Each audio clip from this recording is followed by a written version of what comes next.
अस्सलाम वालेकुम, मैं हूं शाहजेब खानजादा।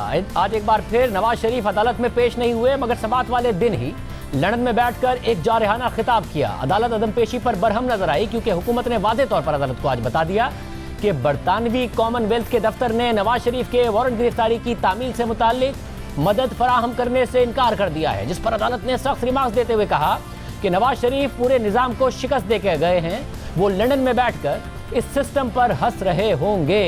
आज नवाज शरीफ की सजा के खिलाफ अपीलों की समाअत हुई, मगर मुद्दा एक बार फिर नवाज शरीफ की वापसी था। समाअत के दौरान अदालत ने हुकूमत से सवाल किया कि अदालती अहकामात की तामील से मुताल्लिक क्या पेशरफ्त हुई है, जिस पर एडिशनल अटॉर्नी जनरल ने जवाब दिया कि पाकिस्तानी हाई कमीशन का नुमाइंदा दोबारा एवनफील्ड अपार्टमेंट्स गया, जहां एक शख्स ने वारंट वसूल करने से इनकार कर दिया। इसके अलावा पाकिस्तान हाई कमीशन के हुकाम ने कॉमनवेल्थ के दफ्तर में फ़ोन करके इस बारे में पूछा तो उन्होंने जवाब दिया कि अदालती अहकामात की तामील करवाना उनकी जिम्मेदारी नहीं है, जिस पर बेंच के सरबराह जस्टिस आमिर फारूक ने रिमार्क्स दिए कि इसका मतलब यह है कि उनकी तरफ से कोई मदद नहीं मिलेगी।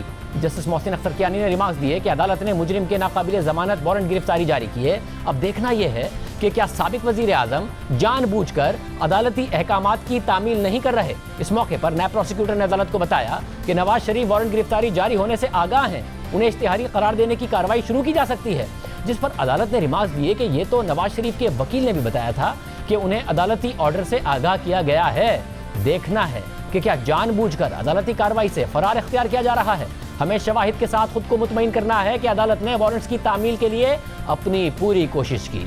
इस सारी एक्सरसाइज का मकसद है कि कल को मुल्जिम वापस आए तो ये ना कहे कि उसे मालूम नहीं था। इस मौके पर नायब प्रोसिक्यूटर ने कहा कि मुजरिम खुद को जानबूझकर छुपा रहा है, जिस पर जस्टिस आमिर फारूक ने सवाल किया कि क्या मुजरिम खुद को छुपा रहा है, वो तो पूरी कौम से खिताब कर रहा होता है। इस मौके पर जस्टिस मोहसिन अख्तर कियानी ने रिमार्क्स दिए कि मुल्जिम को पता है कि वो सारे सिस्टम को शिकस्त देकर गया है। मुल्जिम वहां बैठकर पाकिस्तान के सिस्टम पर हंस रहा होगा। ये निहायत शर्मनाक बात है। आइंदा वफाकी हुकूमत को भी ख्याल रखना चाहिए कि कैसे किसी को बाहर जाने देना है या नहीं। हुकूमत, दफ्तर खारजा और हाई कमीशन मिलकर एक वारंट की तामील करा रहे हैं। जितनी कोशिश एक मुजरिम को वारंट पहुंचाने में लग रही है, कई साइलिन को रिलीफ दिया जा सकता था। अदालत ने वाज़ेह किया कि कल नवाज शरीफ वापस आकर ये नहीं कह सकते कि मुझे वारंट गिरफ्तारी का इल्म नहीं था, या ये मौक़िफ़ इख्तियार नहीं कर सकते कि मुझे मौका नहीं दिया गया। जिसके बाद अदालत ने एवनफील्ड रेफरेंस में नैब की जानिब से नवाज शरीफ की जमानत की मनसूखी की दरख्वास्त पर भी वफाकी हुकूमत को नोटिस जारी करते हुए जवाब तलब कर लिया। जबकि आइंदा समात पर पाकिस्तानी हाई कमीशन के काउंसलर अताशी राव अब्दुल मनान को वीडियो के जरिए बयान रिकॉर्ड कराने की हिदायत कर दी और केस की समात 7 अक्टूबर तक मुलतवी कर दी। पनामा का जब फैसला आया था तो उसमें भी कानूनी सवालात के साथ साथ नवाज शरीफ पर इखलाकी सवालात उठा दिए गए थे। अदालत के गॉडफादर सिजिलियन माफिया जैसे रिमार्क्स सामने आए और वो रिमार्क्स उनके खिलाफ सियासी मुहिम का हिस्सा बने, जिससे नवाज शरीफ की सियासत को नुकसान हुआ। आज फिर अदालत ने नवाज शरीफ की वतन वापसी पर सख्त रिमार्क्स दिए हैं, जिससे उन पर कानूनी दबाव के साथ साथ इखलाकी दबाव बढ़ेगा। अदालत सवाल उठा रही है कि नवाज शरीफ तो खिताब कर रहे होते हैं, जबकि इस अदालती समाअत के बाद ही नवाज शरीफ ने नून लीग की सेंट्रल एग्जीक्यूटिव कमेटी के इजलास से खिताब करते हुए अदलिया पर दबाव की बात की। आज की समाअत से मुताल्लिक कहा कि मैं अदालत की जमानत से बाहर आया हूँ, मैंने आज अजीबो गरीब कमेंट्स पढ़े हैं, बड़ी तकलीफ हुई है। आज जो अदालतों पर जो इस वक्त दबाव है और दबाव डालकर मर्जी के फैसले लिए जाते हैं, पता लगता रहता है कि किस अपना जज ने क्या फैसला करना है। इससे बड़ी बदकिस्मती और क्या हो सकती है। मलिक अरशद साहब लेके गए हैं, जो कह गए हैं, एडमिट कर गए हैं कि मैंने अंडर प्रेशर जो है ना ये फैसला सुनाया है। जज को तो फारिग कर दिया है, वो डिसमिस हो गया है, फैसला बरकरार है। उल्टी गंगा बह रही, अदालतों की इजाजत है, मैं बाहर आया हूँ। आज ही कोई अजीब गरीब साहब मैंने कमेंट्स पढ़े हैं, बड़ी तकलीफ हुई है वो कमेंट्स पढ़ के, मुझे बहुत अफसोस हुआ है। आप भी सब जानते हैं, मैं अब उस पर क्या कमेंट करूँ। नवाज शरीफ ने न सिर्फ अदलिया पर दबाव की बात की, बल्कि वजीर आज़म इमरान खान पर तनकीद करते हुए कहा कि उन्हें मुसल्लत किया गया है, वो नाअहल हैं, शऊर नहीं हैं, उन्हें लाने वालों से जवाब लिया जाएगा। इस बंदे को ले आए हैं सिलेक्टेड वजीर आजम को, तो सिलेक्टेड वजीर आजम जो है वो हक तो आपका था, ले उसको आए हैं।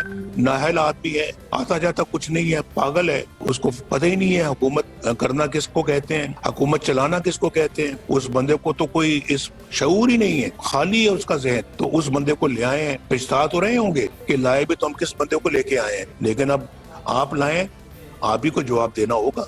इस बंदे को आपने जो है ना मुसल्लत कर दिया इस कौम के सर पर, तो कसूरवार तो सबसे बड़े आप हैं। तो ये बंदा तो कसूरवार है ही है, लेकिन उससे बड़े कसूरवार आप हैं और आपको ये जवाब देना होगा और हम जवाब लेंगे, हम जरूर लेंगे जवाब।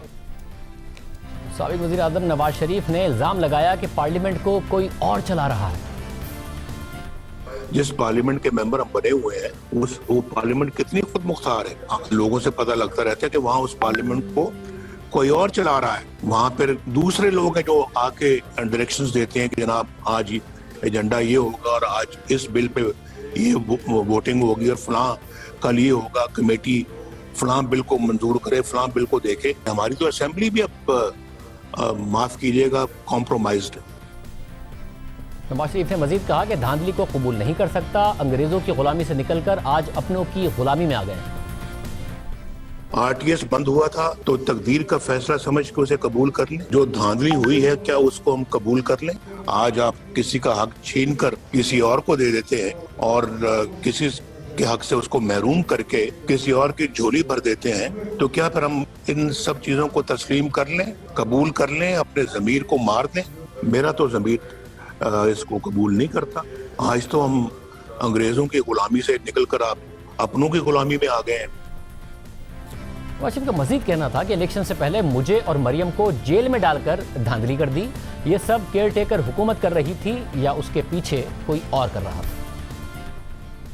इलेक्शन से पहले मुझे भी अंदर कर दिया, मरियम को भी अंदर कर दिया, इलेक्शन में धांधली कर दी। ये सब कुछ कौन कर रहा था? अभी तो शायद रज़ान अब्बासी साहब की गवर्नमेंट खत्म हुई थी, केयर टेकर गवर्नमेंट थी। केयर टेकर गवर्नमेंट कर रही थी या केयर टेकर गवर्नमेंट के पीछे कोई और कर रहा था? इन सब चीजों का एक दिन हिसाब देना पड़ेगा और वो दिन आएगा, वो ज्यादा दूर भी नहीं है। एक गुलाम बन के जो है ना अपने मुल्क में अब नहीं रह सकते और मैं गुलाम बन के रहने का मैं कायल नहीं हूँ। इंशाल्लाह रहूंगा एक पाकिस्तानी बन के, काबिल फख्र पाकिस्तानी बन के। गुलामी मुझे कबूल नहीं है। मैं तो इसके खिलाफ उठने का फैसला कर चुका हूँ और मैंने बिल्कुल दो टोक फैसला किया है। ये जो जिल्लत की जिंदगी कम से कम हम नहीं जी सकते। नवाज शरीफ ने आज मजीद हीट बढ़ाई है, सियासी दर्जा हरारत बढ़ाया है, तनकीद में मजीद सख्ती लेकर आए हैं, मगर दूसरी तरफ उन पर खुद पर इखलाकी दबाव अदालत की तरफ से बढ़ा दिया गया है। कानूनी दबाव तो है ही, आज इखलाकी दबाव भी इन रिमार्क्स के बाद पैदा हुआ है। साबिक वज़ीर आज़म शाहिद खान अब्बासी साहब हमारे साथ मौजूद हैं, उनसे इस हवाले से बात करेंगे। अब्बासी साहब बहुत शुक्रिया हमें शो में ज्वाइन करने के लिए। आज नवाज शरीफ साहब ने बात की, कुछ जारहाना बातें की हैं, उन पर भी हम आपसे बात करेंगे, मगर अदालत ने आज बहुत सख्त रिमार्क्स दिए और उन्होंने कहा कि मुलजिम को पता है कि वो सारे सिस्टम को शिकस्त देकर गया है, मुलजिम वहां बैठकर पाकिस्तान के सिस्टम पर हंस रहा होगा। ये निहायत शर्मनाक बात है। नवाज शरीफ साहब ने कहा भी उन्हें बड़ा अफसोस हुआ ये रिमार्क्स सुन के, मगर पनामा में भी अदालती फैसला अपनी जगह था। जो अदालत के रिमार्क्स थे नवाज शरीफ साहब के ऊपर, बहुत इखलाकी दबाव और इखलाकी सवाल उनके ऊपर उठ गया था। इन रिमार्क्स से भी अब उठ रहा है कि वो वहां पर बैठे हैं और सियासत कर रहे हैं। आपने भी कहा था कि इखलाकी तौर पर दुरुस्त नहीं होगा वो वहां बैठकर सियासत करें। देखिए, अदालतों के फैसले बोलते हैं, रिमार्क्स नहीं बोलने चाहिए। ये ऐसे रिमार्क्स देना मैं समझता मुनासिब बात नहीं है। नवाज शरीफ साहब ने अपनी मेडिकल रिपोर्ट अदालत में पेश कर दी थी, उसको अदालत ने कबूल नहीं किया, उन्होंने मफरूर डिक्लेयर कर दिया। अब कानूनी बात ख़त्म होगी, अब कानून अपना काम करेगा जो भी है। नवाज शरीफ साहब ज़ेर इलाज हैं, इसमें कोई दो राय नहीं है और इलाज कराकर पाकिस्तान वापस आएंगे। मैं नहीं समझता हूँ किसी की सेहत के बारे में रिमार्क्स कोई एक माकूल बात होती है। मगर भाई साहब आप समझते हैं, क्योंकि ज़ाहिर है नवाज शरीफ साहब नज़र आ रहा है, वो वहाँ कारकुनों से खिताब भी करते हैं, वो नज़र भी आ रहा है कि बगैर मास्क के भी लोगों के दरमियान वहाँ मौजूद होते हैं, इसके अलावा खिताब भी कर रहे हैं। तो बहरहाल एक अखलाकी सवाल अब उनके ऊपर मुसलसल उठेगा जब वो इतनी एक्टिव सियासत कर रहे हैं, तनकीद कर रहे हैं हुकूमत पर, इदारों पर, कि भाई उन्हें वापस आना चाहिए, और अदालत से सवाल उठा रही है और अखलाकी तौर पर यह सवाल उठ जाएगा उन पर। देखिए, हर मरीज़ बातचीत भी करता है, खाना भी खाता है, चहलकदमी भी करता है जब उसकी स्ट्रेंथ होती है। अब वहाँ पर अक्सर लोग अब मास्क नहीं पहनते और वो चंद लोग उनके इर्द गिर्द होते हैं जो उनके अपने ज़ाती स्टाफ के लोग हैं। जो इलाज है या बीमारी है उसकी तशख़ीस सिर्फ मेडिकल रिपोर्ट से हो सकती है, कोई और तरीक़ाकार नहीं है। तो मेरी इसमें गुजारिश यही होगी कि हम मेडिकल रिपोर्ट पढ़ लें, उसके हवाले से उनके मर्ज़ की तशख़ीस करें, टीवी पर देख कर नहीं। साहब साथ में बताइए, जो आज उन्होंने तकरीर की है उसमें इदारों पर सवाल उठाए, आगे बढ़कर उन्होंने कुछ वाक़यात की भी बात की जो भी मैं आपके सामने रखूंगा, मगर ये वाज़ेह है कि इस वक्त जो कर रहे हैं नवाज शरीफ साहब या जो नून लीग की सियासत है उसमें वाज़ेह तौर पर इदारे पर यह दबाव डालना है कि जी आप इस हुकूमत को जो सपोर्ट कर रहे हैं वो सपोर्ट इस हुकूमत से अपनी हटाएं, क्योंकि ये डिलीवर नहीं कर रही है, तो आप सपोर्ट हटाएं इस हुकूमत से। नहीं, दबाव की बात नहीं है। यहाँ तो ओपनली कहा गया कि हाइब्रिड हुकूमत है और जो इलेक्शंस हुए 2018 के उसकी हकीकत सारा पाकिस्तान जानता है। तो आज नवाज शरीफ साहब ने अपने बयानिए की बात कर दी है कि मुल्क में जो इमानत अवाम की होती है उसमें ख़यानत नहीं होनी चाहिए और मुल्क आइन और कानून के मुताबिक चले। ये दो बातें हैं, इसमें कोई तीसरी बात नहीं है, किसी पर हमला नहीं है, किसी की हद तक मकसूद नहीं है। और हमने इसीलिए जो एलामिया था APC का उसमें कहा था कि मुल्क में एक ट्रुथ कमीशन बना दें ताकि ये सारे हकाइक, आज ये बातें कभी यहाँ से निकलती हैं कभी वहाँ से निकलती हैं, कुछ मैं जानता हूँ कुछ आप जानते हैं कुछ दूसरे लोग जानते हैं, सारे हकाइक इकट्ठे कर दें, अवाम के सामने रख दें, अवाम खुद फैसला कर लेगा कि मुल्क में क्या होता रहा है, क्योंकि नुकसान तो हमेशा मुल्क का हुआ है। मतलब अगर जो मुल्क यहाँ शख्सियात आई हैं गई हैं, बस उनमें से कुछ शख्सियात का नाम भी लिया, आप खुद भी ज़ाहिर वज़ीर आज़म रहे हैं। नवाज शरीफ साहब ने कहा कि ज़हीरुल इस्लाम साहब ने उनसे कहा कि इस्तीफ़ा दें और वरना फिर आपको कॉन्सिक्वेंसेस भुगतने पड़ेंगे। उस वक्त जब मुशाहिदुल्लाह साहब ने बात की थी तो मुशाहिदुल्लाह साहब को इस्तीफ़ा देना पड़ गया। डॉन लीग्स की भी वो बात कर रहे हैं, मगर डॉन लीग्स की बात जब परवेज़ रशीद ने की तो परवेज़ रशीद से इस्तीफ़ा ले लिया।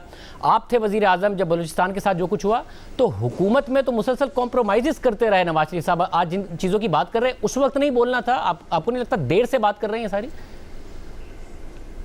जी यही बात है ना कि हुकूमतें बर्दाश्त करती हैं, ये सब चीज़ें माजी में होती रही हैं, हमने उनसे सबक हासिल नहीं किया। एक ब्रेकिंग पॉइंट आ जाता है इन मामलात का, तो जो चीज़ें पहले एतमाद की फ़ज़ा में होती थी वो पब्लिक में आ गई हैं। जो कुछ होता रहा, अब ये बातें हम सबको मालूम थी, जो DGI साइड उस वक्त किया, जो उसके बेनिफिशरी थे जिनको लेकर आए थे वो आज हुकूमत में हैं, तो उन्होंने बेनिफिट उठा लिया। ये सब बातें हुई हैं। मैं यही कहता हूँ कि माजी में रहने के बजाय माजी से सबक हासिल करने की कोशिश करें, और ये तमाम बातें ट्रुथ कमीशन, अब ये ट्रुथ कमीशन बनाना पड़ेगा, ये नहीं बनेगा तो इसको गैर रस्मी तौर पर बना दिया जाएगा। और ये जो बातें सब हो रही हैं ये सब ट्रुथ कमीशन का हिस्सा हैं, किसी पर इल्ज़ाम नहीं है, जो किसी के साथ बीती उसने गुजारिश कर दी।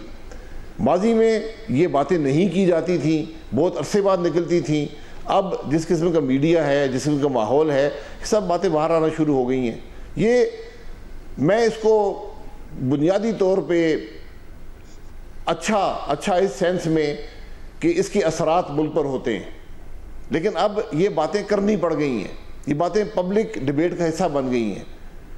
तो इसलिए बेहतर है कि बजाय यहाँ इल्ज़ामात एक दूसरे पर लगने शुरू हो जाएं, एक ट्रुथ कमीशन बन जाए जो इन तमाम हक़ाइक़ को इकट्ठा करे, अवाम के सामने रख दे, अवाम खुद फैसला कर लेंगे कि मुल्क की तारीख क्या है और कौन क्या करता रहा है। मगर भाई साहब, अब ये जो बयानिया है नवाज शरीफ साहब का, उसके मुताबिक इमरान खान साहब को लाने की बहुत पहले से कोशिश हो रही थी। उन्होंने बताया कि उनसे इस्तीफ़ा 2014 में भी मांगा गया उनके पहले धरने पर, और आप कह रहे हैं कि उनको लाकर बिठाया गया। तो अगर इतनी मेहनत से उनको लाया गया है, नवाज शरीफ साहब को इक़्तिदार से बाहर निकालना, फिर आप लोग कहते हैं कि पूरा का पूरा इलेक्शन उनके लिए मैनेज किया गया, तो आपको लगता है कि आप लोगों ने तो अपने राब्ते भी मुनक़ता कर दिए, सीक्रेटली मिलने से भी मना कर दिया, और आपका बयानिया भी इस्टेब्लिशमेंट के ख़िलाफ़ है, तो इससे आपको लगता है कि कोई फासला हो पाएगा हुकूमत और इस्टेब्लिशमेंट के दरमियान, या फासले और कम हो जाएंगे उनके दरमियान? हमारा बयानिया जो है वो किसी के ख़िलाफ़ नहीं है, वो पाकिस्तान के हक़ में है। हम ये समझते हैं कि जब तक हमारे मुल्क में अवाम की राय का एहतराम नहीं होगा, जब तक हमारे मुल्क में आइन और कानून के मुताबिक हुकूमत नहीं होगी, हमने बहुत से मॉडल अपनाए, सब नाकाम हो गए, हमारा मुल्क आज तरक्की नहीं कर रहा, ज़वाल पज़ीर है। जब तक हम ये बेसिक एग्रीमेंट्स नहीं कर सकेंगे, अवाम को शफाफ इलेक्शन नहीं दे पाएंगे, मुल्क को आइन के मुताबिक नहीं चला पाएंगे, हम तरक्की नहीं कर सकते।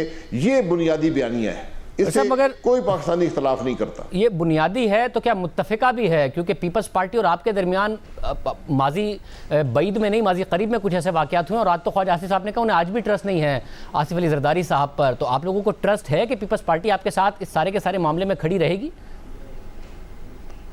देखिए, हमें पाकिस्तान के अवाम पे ट्रस्ट है। मैंने पहले कहा ना, ये सब तमाशे हुए। साहब बहुत शुक्रिया। हमारे साथ शाहिद करम अब्बासी साहब मौजूद थे। पीपल्स पार्टी से पूछेंगे कि उनकी इस हवाले से क्या राय है। वो भी क्या नवाज शरीफ साहब के जो आज तकरीर में उन्होंने हीट और बढ़ाई है उसके साथ खड़े या नहीं खड़े। एक ब्रेक के बाद पाकिस्तान पीपल्स पार्टी के सीनियर रहनुमा कमरुज़्ज़मा कायरा साहब हमारे साथ मौजूद हैं। कायरा साहब बहुत शुक्रिया। कायरा साहब, उस दिन एपीसी से खिताब किया था, आज बहुत स्पेसिफिक नाम लेकर बात की है, मगर खिताब अपनी पार्टी से था। अब क्योंकि आप सारे एक ही प्लेटफॉर्म पर एपीसी पर इकट्ठे हैं, साथ खड़ी है पीपल्स पार्टी सख्त बयानिए के जो नवाज शरीफ साहब नाम लेके वाकयात बताकर कर रहे हैं कि हाँ जी ये ठीक है, हम भी साथ खड़े हैं बतौर अपोजिशन। शुक्रिया शाहजेब। पहली बात तो यह है कि मियां साहब ने जो बातें की हैं उसमें कुछ माजी के रेफरेंसेस थे। मैंने आज की उनकी स्पीच तो नहीं सुनी, वो तो उनकी पार्टी का इशू था, बाद में मीडिया पे उसके थोड़े से क्लिप्स देखे। लेकिन जो पहले दिन की स्पीच थी मोर और लेस शायद आज भी वही थी, लेकिन उसमें उन्होंने बुनियादी तौर पे जो बातें कही हैं वो कुछ माजी के हवाले दिए हैं कि माजी में क्या होता रहा। वो 3 बार के वजीर आजम हैं, पाकिस्तान की सियासत को बड़े करीब से देखा है और लाइन के उस तरफ भी रहे हैं। और उन्होंने जो माजी के हवाले दे के तलखी से बातें की हैं वो उनका अपना तजुर्बा है, उनके अपने ऊपर बीतने वाली सूरत हाल है। अदलिया से जो गिला है वो भी कोई गलत नहीं है, लेकिन जो मैं उसका क्रक्स निकालना चाहूं, जो मेरे ज़हन में आता है, हो सकता है मैं दुरुस्त हूं, हो सकता है ना हूं, लेकिन जो मैं समझ पाता हूं वो ये है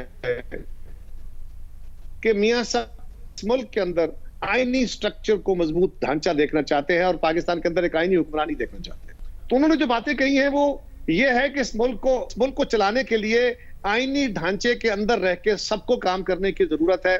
यही वो वाहिद रास्ता है जिस पे चल के तमाम अक़वाम ने तरक्की पाई है, और ये बात पीपल्स पार्टी पिछले 45-47 साल से कह रही है। अब नजर आ रहा है कि ऑपोजिशन इदारों से ये कह रही है कि इस हुकूमत को जो आपकी सपोर्ट है उसे विड्रॉ कीजिए, कि उस पर एक प्रेशर डाल रहे हैं जो बयानिया उनकी तरफ से बनाया जा रहा है।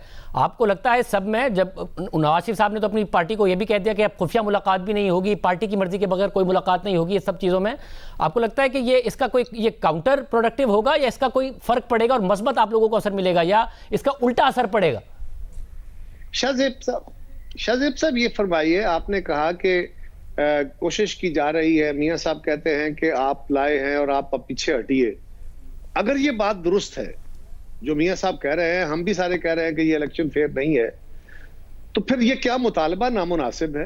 क्या पीछे हटिए, आपका जो आईनी किरदार है वो अदा कीजिए। आपको अगर हुकूमत वक्त दिफा की बात करती है तो दिफा कीजिए। इंटरनली कहीं उनको जरूरत पड़ती है, कहीं इमरजेंसी की सूरत हाल है, फ्लड्स है, खुदा न खास्ता और सूरत है, एक्सट्रीम सिक्योरिटी सूरत हाल में अगर आपको मदद तलब की जाती है तो बिल्कुल हुकूमत वक्त का कहना मानिए, लेकिन जो काम आपका आईनी तौर पे नहीं है वो नहीं करना चाहिए। क्या अगर ऐसा है तो क्या हमें ये मुतालबा नहीं करना चाहिए? ज़ाहिर है गिलानी साहब की भी शिकायत थी, फिर नवाज शरीफ साहब की भी ये शिकायत थी कि जी हमें इदारे कमज़ोर करते हैं, हुकूमत नहीं करने देते। यहाँ तो उलट है, यहाँ पर वज़ीर आज़म कह रहे इदारे मेरे साथ खड़े हैं और जो मैं कहता हूँ वही करते हैं। तो आप लोगों की तो शिकायत थी, यहाँ पर खुद जमहूरी हुकूमत कह रही है कि जी हम इदारे मेरे साथ हैं और हर पॉलिसी मेरे कहने से बनती है। देखिए, मियां साहब का भी माजी का तजर्बा मुख्तलिफ था, लेकिन अब उनको समझ आ गई, उन्होंने भी बहुत सारे तजर्बात करके देख लिया। मैंने गुजारिश की ना, खान साहब अभी नए आए हैं, उनको अंदाजा नहीं है, लेकिन हमारा ये भी शाहजेब इशू नहीं है। हम ये कहते हैं कि क्या शाहजेब खानजादा को ये इल्म नहीं है कि क्या मुदाखलत हो रही है? क्या आपको नहीं पता कि एजेंसियां क्या कर रही? क्या आपको नहीं पता कि पार्लियामान के अंदर क्या हो रहा है? क्या आपका ये गिला नहीं है मीडिया का कि हमारा गला घोंटा जा रहा है? क्या आप लोग ये नहीं कहते रोज कि जितनी पाबंदियां आज हम पे हैं इससे पहले नहीं थी? तो ये कौन लगा रहा? ये क्यों हो रहा है? आप सबका फिर इसमें म्यूचुअल ट्रस्ट भी है, क्योंकि ज़ाहिर माजी करीब के वाकयात हैं जिसमें आप लोगों का म्यूचुअल ट्रस्ट नहीं था, बलूचिस्तान की हुकूमत हो, सेनेट के मामलात हो, अब है कि हम एक ही तरीके से मुत्तहिद होकर ये काम कराएंगे। ख्वाजा आसिफ साहब ने तो कह दिया उन्हें आसिफ जरदारी साहब पर ट्रस्ट नहीं है, अपनी ज़ात की हद तक उन्होंने बात की है, तो है आप लोगों का आपस में ट्रस्ट? देखिए, गुजारिश ये है कि ट्रस्ट माजी के हवाले से देखा जाए तो ट्रस्ट नहीं होगा, लेकिन आप माजी में तो खड़े नहीं रह सकते। हर जमात अपने अपने तौर पे अपने अपने तय उन्होंने माजी से सीखा है। कोई छुपा हुआ है कि गुलाम इसाक खान और असलम बेग साहब के दरमियान क्या बातें थी? कोई छुपा हुआ है कि जनरल असद दुरानी ने क्या कहा? पाकिस्तान की तारीख है कि हमीद गुल साहब क्या फरमाया करते थे? पाकिस्तान की तारीख है, मगर कायरा साहब इससे आगे बढ़, लेकिन शाहजेब एक मिनट, लेकिन मेरे और आपके लिए एक तमानियत का बायस है कि आज हमारा कमांडर इन चीफ कह रहा है कि हमें सियासत में मत घसीटें, हम सियासत में नहीं आना चाहते। ये मेरे लिए म्यूजिक टू ईयर्स है।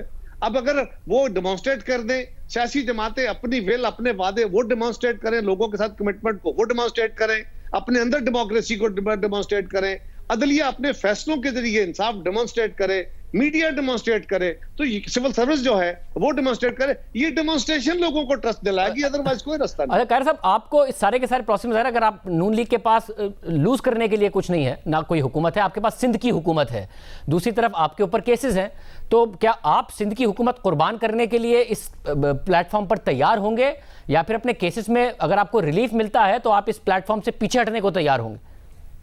इसका मतलब है कि अगर हमें कोई रिलीफ देता है तो जो दावे हम कर रहे हैं आज खड़े होकर वो दुरुस्त है। ये देखिए ना, ये बड़ा ट्रिकी सा मामला है, बड़ा टेढ़ा मामला है। अगर हमें रिलीफ दिया, कैसे रिलीफ दिया जाता है? कोई देने वाला है ना, वो कौन है?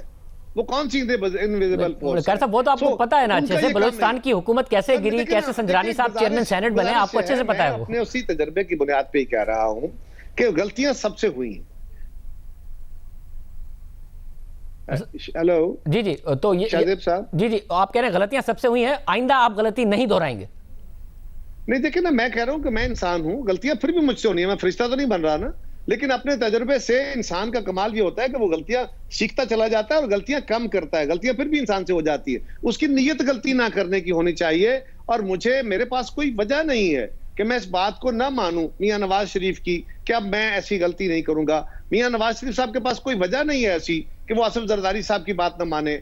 मेरे और आप सब के पास कोई ऐसी वजह नहीं है कि हम अपने कमांडर इन चीफ की बात ना माने। तो हम सबको एक दूसरे पे ट्रस्ट करके ही आगे बढ़ना पड़ेगा। आपको अपनी क़यादत पे भी ट्रस्ट है ना, कह रहा बढ़ा जा सकता। आपको अपनी क़यादत पर भी ट्रस्ट है ना कि वो डील नहीं कर लेंगे अपने केसेस में रिलीफ के लिए? देखिए, मैं तो गुजारिश कर रहा हूं शाहजेब कि आज जो हम मुतालबा कर रहे हैं पीपल्स पार्टी का, क्या ये कंसिस्टेंट स्टैंड नहीं रहा? मेमो स्कैंडल के बाद भी क्या पीपल्स पार्टी ने आईनी ढांचे के अंदर रहने की बात नहीं की? सिक्योरिटी रिस्क कहलवाने के बावजूद हमने ये बात नहीं की? हमने कोड़े, खांसियां, फांसियां, जेलें झीलने के बाद क्या ये बात नहीं की? हम कोई यार ये बिल्कुल दरमियान में आपसे गलतियां हुई और आप उन रहनुमाओं में से हैं जो उस गलती को मानते हैं, इसलिए मैं जाहिर है उस पर तो आपसे नहीं कहूंगा कि आप दोबारा भी माने, मगर गलतियां हुई इसलिए मैं कह रहा हूं कि आप वो नहीं दोहराएंगे। इनकारी नहीं हूं मैं, कह रहा हूं आइंदा भी गलतियां होने का इम्कान है। गलती होनी चाहिए, तो कैसा इंटेंशन नहीं होनी चाहिए। कह रहा था फिर अगर केसेस में रिलीफ मिल गया, कोई डील हो गई, तो ये गलती हो गई फिर दोबारा तो क्या होगा? मैं शायद आपसे गुजारिश करूंगा कि पीपल्स पार्टी के माजी को देख के बात करें। क्या हमने किसी भी सूरत में, भले बड़ा इल्जाम है मोहतरमा बेनजीर भुट्टो पे लगाया जाता है कि जी अब उन्होंने डील की, उन्होंने एनआरओ किया, उन्होंने ये किया। एनआरओ मुशर्रफ ने किया था, हमने नहीं किया था। उस वक्त एक ऑर्डिनेंस आया, लेकिन वो पाकिस्तान के अंदर जमहूरी प्रोसेस को ठीक करने और रेल पे लाने के लिए था। बहुत शुक्रिया। हमारे साथ कायरा साहब मौजूद थे, शिबली फराज साहब हमारे साथ मौजूद होंगे। अब हुकूमत इतने सख्त अदालती रिमार्क्स के बाद नवाज शरीफ साहब को वापस लाने की क्या तैयारी कर रही है, एक ब्रेक के बाद।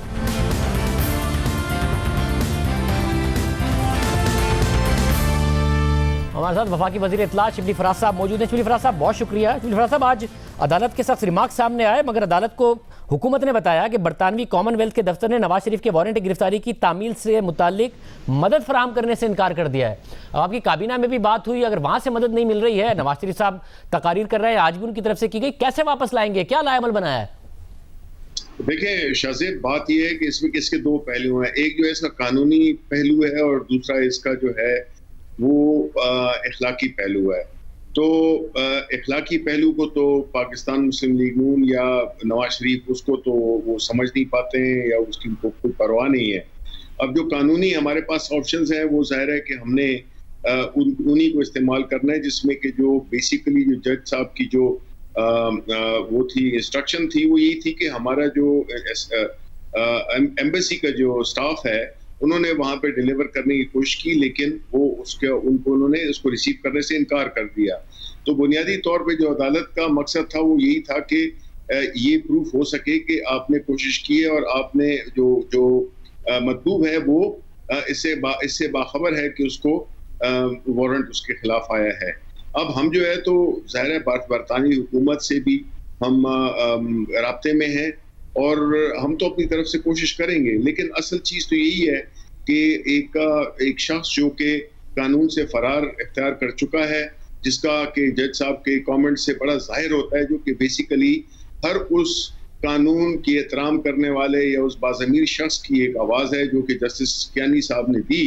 वो यही है कि इससे आप ये क्या साबित करना चाहते हैं कि आपने पूरे सिस्टम को, आपने पूरी कौम को, कानून को धोखा देकर, मगर शरीफ साहब ये जरा अदालत ने रिमार्क्स दिए, मगर ये वाजे कर रही है नून लीग कि वो अपना इलाज कराकर ही वापस आएंगे। तो आपको लग रहा है कि कोई ऐसा फिर कानूनी ऑप्शन है नहीं हुकूमत के पास कि उन्हें लाया जा सके उनकी मर्जी के बगैर? एज ऑफ नाउ कोई ऑप्शन नहीं है।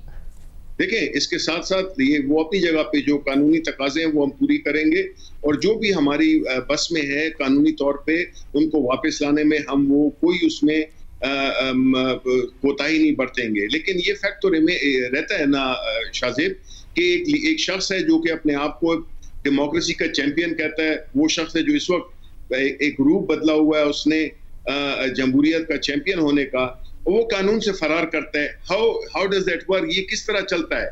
उनको तो किसी आर्टिकल या किसी नज़म लिखने पे उनको उनके पीछे वारंट्स नहीं है या उनको सजा नहीं मिली है, उनको तो खुर्द बुर्द और उन पे कन्विक्शन हुई है जिसकी वजह से वो अपना कानून से फरार इख्तियार की हुई या उन पे मुकदमे चल रहे हैं। तो ये कैसे हो सकता है कि एक ऐसा लीडर जो कि कानून से भागा हुआ है, मुझे तो कोई फर्क नहीं नजर आता जो कि ये दूसरा जो बंदा जो आजकल भागा हुआ है, जो भी उसका नाम है, वो मोटरवे वाला, वो, और इसमें तो मुझे कोई फर्क नजर नहीं आता क्योंकि दोनों कानून से मादा के साथ आप जनरल मुशर्रफ से मवाजना भी कर सकते हैं कि वो भी भागे हुए हैं, ये भी भागे हुए हैं। एक ऐसे मुकदमे से ना मवाजना कीजिए, आपको पता है कि उसके क्या है कि जनरल मुशर्रफ से मवाजना कर लीजिए, उस पर भी सवाल आपके हुकूमत पे उनका भी उठता है कि उनके बारे में आपका क्या ख्याल है जनरल मुशर्रफ के बारे में? आप देखिए, कंपेयर नहीं करें। इस वक्त बात हो रही है नवाज शरीफ की, पहले आप अपना हिसाब तो दें। अगर हम आप हिसाब कंपेयर तो आपने किया था, तो मैंने आपको एक बेहतर कंपैरिजन बता दिया कि उनके ऊपर आप नहीं आवाज उठाते हैं। कंपैरिजन आपने किया था। शाहजेब, मैं तो इंसिस्ट करूंगा क्योंकि कानून उसने मुल्क की इकोनॉमी के साथ किया और इसने किसी वो ज्यादती की, इन्होंने मुल्क के साथ अदालत को दोनों ने मफरूर करार दिया हुआ है। मैं फिर इंसिस्ट करूंगा, एक बहुत हसास वाकया है वो, उसके बारे में इस तरीके से ना लिंक कीजिए। मुशर्रफ दोनों मफरूर हैं।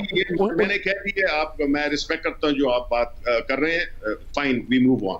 सर फिर मुझे ये बताइए, ऑपोजिशन को क्या इंगेज करेंगे? ऑपोजिशन को इंगेज करेंगे या नहीं करेंगे? जो जा रही है, सड़कों पर आने जा रही है, क्या आप लोगों ने कोई स्ट्रेटजी बनाई है? कल कोई कमेटी की भी बात आ रही थी। जी देखिए शाहजेब, इसमें यह है कि वी आर अ पॉलिटिकल, हम एक सियासी जमात है और हम चाहते हैं कि जो चीज़ों को मैनेज किया जाए वो सियासत पे, लेकिन सियासत एक चीज़ है और दूसरी जो क्रिमिनल एक्टिविटीज़ हैं वो एक अलग चीज़ है। हमने प्राइम मिनिस्टर इमरान खान ने उस दिन भी अपने असेंबली में ये कहा था कि अपोजिशन के साथ हर चीज़ पे बात हो सकती है, लेकिन कंप्रोमाइज करप्शन पे नहीं हो सकता। इसके अलावा इसलिए हमने जो हमारे सीनियर लीडर्स हैं जो कि पॉलिटिकली ज्यादा एक तजुर्बा रखते हैं, उनकी टीम बनी है और वो बिल्कुल एंगेज करेंगे, हर ऑपोजिशन पार्टी के साथ वो एंगेज करेंगे और उसमें जो है वो अपना जो भी एक तरीका होता है जो सियासी जमातों में एक सियासी इश्यूज पे होता है उसमें हम करेंगे। बिकॉज हम ये बस बात है, आप कह रहे हैं कि मुज़ाकरात के लिए दरवाजे बंद नहीं किए हुए हैं हुकूमत ने, मुज़ाकरात करेंगे कि आप सड़कों पर ना आए। हम ये कहते हैं शाहजेब, पॉइंट बड़ा क्लियर है, हमारी पार्टी का मौका बड़ा क्लियर है। हम बिल्कुल अगर कोई सियासी इश्यूज हैं, अगर मुल्क के बारे में कोई इश्यूज हैं, महंगाई है और कोई अगर इश्यूज हैं, उसमें बिल्कुल हम बात करने को तैयार हैं, लेकिन हम ये नहीं करने देंगे कि वो इसको एक प्रीटेक्स्ट बना के और अपनी एक ऐसी पॉलिटिकल एक मूवमेंट शुरू करें जिसका के बुनियादी बेनिफिशियरी वो नवाज शरीफ या वो और लोग हों जिन्होंने इस मुल्क की। सब रोकेंगे कैसे? फिर रोकेंगे कैसे इन्हें? आपका क्या कोई प्लान है आपके पास? गिरफ्तारियां होंगी, क्या होगा, क्रैकडाउन होगा? देखिए बिल्कुल एक प्लान ये करेंगे और एक प्लान हम करेंगे और हमारा मकसद तो ये है कि जहां तक कि पॉलिटिकल एक्टिविटीज है वो करें, लेकिन हम कौम को बताना चाहते हैं कि देखें ये जो इकट्ठे हुए हैं ये मुल्क के लिए इकट्ठे नहीं हुए, ये बुनियादी तौर पे अपने आप को बचाने के लिए ये सारी ये नाटक ये नचाने वाले हैं। तो वो पार्टीज, वो लोग जो कि इस्तेमाल नहीं होना चाहते हैं, ये उनके लिए है कि वो इसमें इस्तेमाल ना हो, क्योंकि ये जाती मफादात के लिए ये तहरीक चलाई जा रही है। बहुत शुक्रिया। प्रोग्राम में ब्रेक शामिल करते हैं, एक और अहम खबर बात करते हैं। 28 साल बाद भारत की खुसूसी अदालत ने बाबरी मस्जिद केस का फैसला सुना दिया। मुकदमे में नामजद साबिक वफाकी वजीर एल के अडवाणी समेत बीजेपी के 32 रहनुमाओं को बरी कर दिया और कहा कि मस्जिद को बाकायदा मनसूबाबंदी के तहत शहीद नहीं किया गया। पाकिस्तान ने भारतीय अदालत के इस फैसले की मजम्मत की। भारतीय अदालतों से मुसलसल ऐसे फैसले सामने आ रहे हैं जो ये साबित कर रहे हैं कि अदालतें इंतहा पसंदों के दबाव में हैं, इंतहा पसंद हुकूमत के दबाव में हैं। अदालतों का काम तो बुनियादी इंसानी हुकूक का तहफ़्फ़ुज़ होता है। अदालतें कानून की हुक्मरानी को यकीनी बनाती हैं, जमहूरियत की मुहाफ़िज़ होती हैं, अवामी मुफाद का ख्याल करती हैं। जब कोई इदारा अपने इख्तियारात से तजावुज़ करे या कोई हुक्मरान अपने इख्तियारात से तजावुज़ करे और अवाम के हुकूक की पामाली करे तो अवाम की तवक्को अदालतों से जुड़ जाती है। और जब अदालतें ये काम छोड़ दें और फाशिस्ट हुक्मरान के आगे घुटने टेक दें तो फिर मुआशरा तबाही की तरफ बढ़ता है। यानी किसी भी कौम और मुआशरे को एक फाशिस्ट हुक्मरान के हाथों तबाही से बचाने के लिए आखिरी उम्मीद अदालतें होती हैं, और जहां अदालतें दबाव में आ जाएं वो मुआशरा तबाह हो जाता है। ये सब कुछ भारत में हो रहा है 28 साल के बाद। भारतीय अदालत इस नतीजे पर पहुंची है कि मस्जिद को मसमार किसी बाकायदा मनसूबाबंदी के तहत नहीं किया गया था। नामजद मुल्जिमान के इस मामले में मुलविस होने के ठोस शवाहिद नहीं मिले हैं, इसलिए तमाम मुल्जिमान को बरी किया जाता है। खुद भारतीय मीडिया ऐसी तहकीकाती रिपोर्ट सामने लाया था कि कैसे इंतहा पसंद जमातों ने, खासतौर पर बीजेपी ने इस मामले पर सियासत की, नफरत भड़काई और फिर चंद सीटों वाली बीजेपी इस वाक़े के बाद अक्सरियत जमात बनकर सामने आई। कैसे बाकायदा मनसूबाबंदी के साथ बाबरी मस्जिद को शहीद किया गया। इस तारीख के बावजूद, इन रिपोर्ट्स के बावजूद आज भारतीय अदालत फैसले दे रही है कि बाबरी मस्जिद पर हमला हिकमत अमली के तहत नहीं किया गया। दूसरी तरफ भारतीय वज़ीर आज़म नरेंद्र मोदी की पॉलिसीज़ मुसलसल तनकीद की जद में है। भारतीय हुकूमत की तरफ से हिरासा किए जाने के बाद आलमी तंजीम एमनेस्टी इंटरनेशनल ने भारत में अपनी सरगर्मियाँ रोक दी, जिसके बाद अब ह्यूमन राइट्स वॉच समेत 15 आलमी इंसानी हुकूक की तंजीमों ने भारतीय हुकूमत के इक़दाम की मजम्मत की है। इन इंसानी हुकूक की तंजीमों ने भारतीय हुकूमत की तरफ से एमनेस्टी इंटरनेशनल और भारत में इख्तिलाफ राय करने वालों को हदफ बनाने की मजम्मत की है। ह्यूमन राइट्स वॉच के मुताबिक भारत में हिंदू नेशनलिस्ट जमात भारतीय जनता पार्टी की हुकूमत ने सिविल सोसाइटी के खिलाफ क्रैकडाउन तेज कर दिया है। इंसानी हुकूक के कारकुनों, तलबा, असातिज़ा, सहाफ़ियों और हुकूमत पर तनकीद करने वालों के खिलाफ सियासी बुनियादों पर गद्दारी, दहशतगर्दी और दीगर जाबराना कवानीन के तहत मुकदमे कायम किए जा रहे हैं। इस तरह के एक्शन आमराना हुकूमतों की पैरवी है, जहां तनकीद बर्दाश्त नहीं की जाती और बेशर्मी के साथ उन्हें निशाना बनाया जाता है जो बोलने की जुर्रत करते हैं। इंसानी हुकूक की आलमी तंजीमें भारतीय हुकूमत पर मुसलसल तनकीद कर रही हैं, मगर भारत की अदालतें न सिर्फ सब कुछ देख रही हैं बल्कि भारतीय वज़ीर आज़म नरेंद्र मोदी की तरफ से की जाने वाली इस तबाही में अपना हिस्सा डाल रही हैं। इजाज़त दीजिए, अल्लाह हाफ़िज़।